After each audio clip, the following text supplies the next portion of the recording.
So, let's talk about Marvel vs. Capcom Infinite real quick.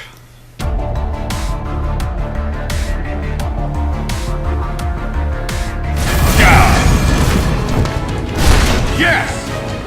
Hey! Level 2! Air combo!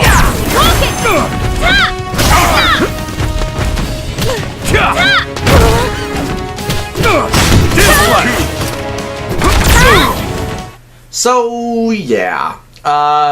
I came into Marvel vs. Capcom fairly late, but early enough where it was still in the arcades and just on the consoles. Introduced mainly from X-Men vs. Street Fighter, Marvel vs. Capcom, Marvel vs. Capcom 2, and of course Marvel vs. Capcom 3. Love the first two. 2's probably my favorite, as I'm sure it probably is for a lot of people. 3 was disappointing, but okay, but not enough for me to want to buy it. Infinite, I was curious about, but still a tad hesitant. But played it all the way through. Here are my thoughts. The fact that there is a full-fledged story mode, for once, is nice. But, I mean, it's okay for what it is. But pretty much, I feel like it borrows too heavily from something like Mortal Kombat, where that's kind of how the story feels, where you go from character to character as you're going around and experiencing the story. Only the story doesn't feel as properly fleshed out, where everybody just already knows each other, and they even make references to older games, which I guess is how they knew each other from, but because there is such little story in those, but oh well.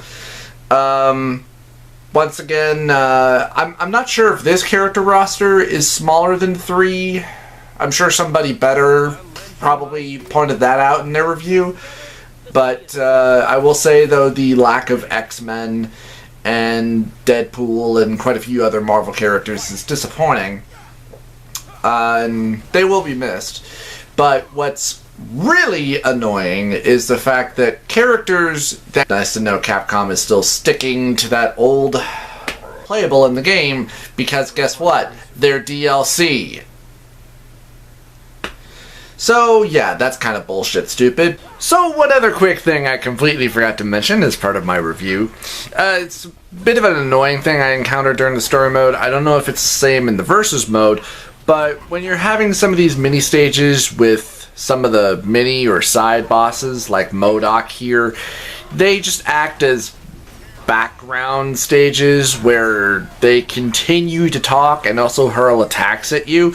They can be easily avoided at times, but sometimes I found, like, the Grand Master here, he kept on hitting me a lot, and that was pretty damn annoying. But thankfully, those were only, I think, like 2 examples that I had to deal with. But yeah, that got old really fast. But then again, a lot of characters really don't shut up a lot of the time during combat. Quick little edit in here.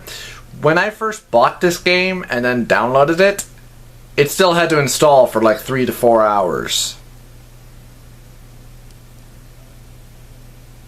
Next gen bullshit.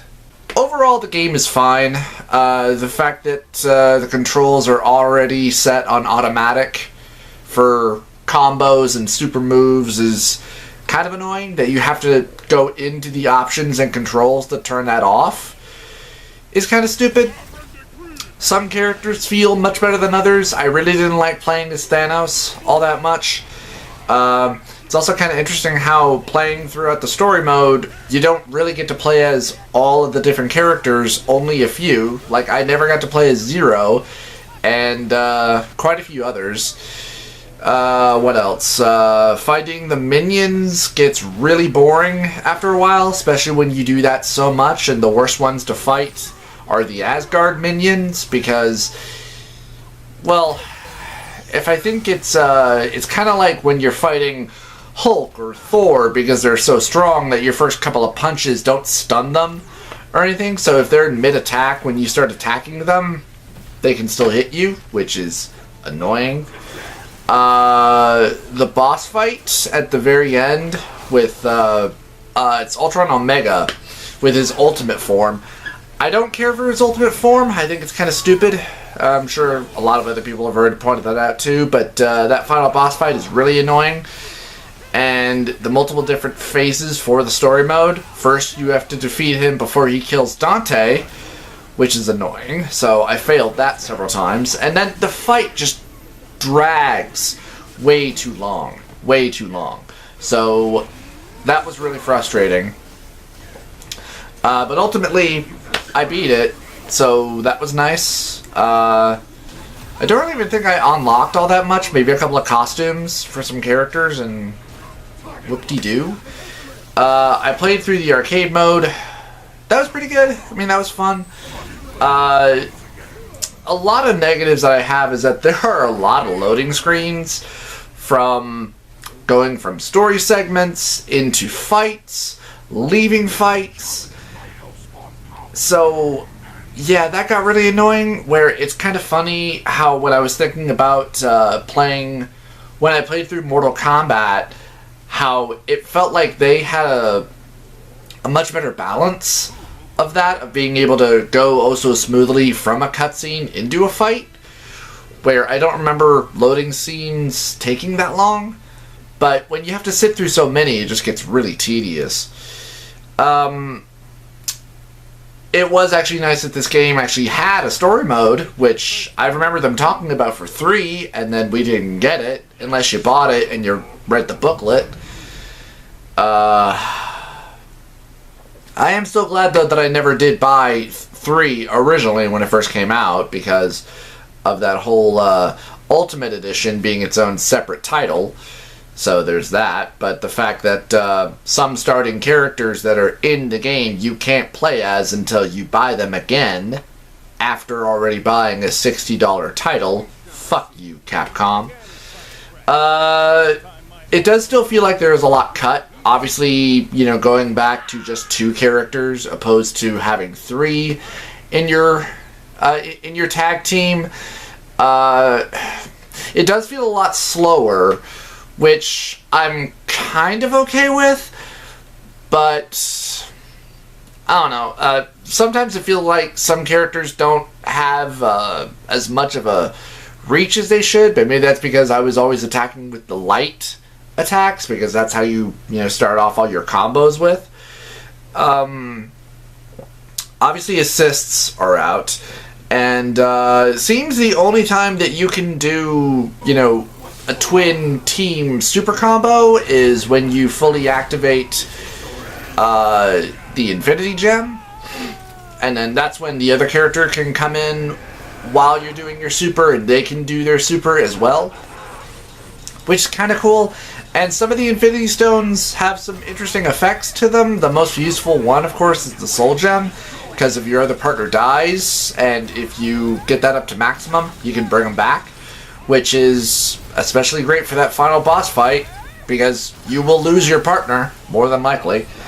Overall, I do like this a bit more over 3.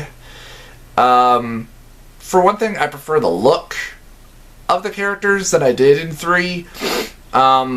It's got about the same, just about the same roster. It might be a tad smaller than the one from 3. Hell, probably even from Ultimate 3. I thought this was pretty satisfying. If you're interested, if you are a Marvel vs. Capcom fan, maybe wait for it to drop in price. But if you're a Marvel vs. Capcom fan, you probably already bought it the day it came out. I do imagine there's going to be a lot of DLC characters, as long as if there's not going to be a whole bullshit thing of like, Ultimate Edition separate title, so you gotta buy it again. As long as if it's not that. Anyway, let me know what you guys think in the comments below. Check out my channel for more videos. Support me on Patreon. Follow me on Twitter. Links are all in the description down below. Cover art by my friend QuickKick. Hope you guys enjoy. See you next time.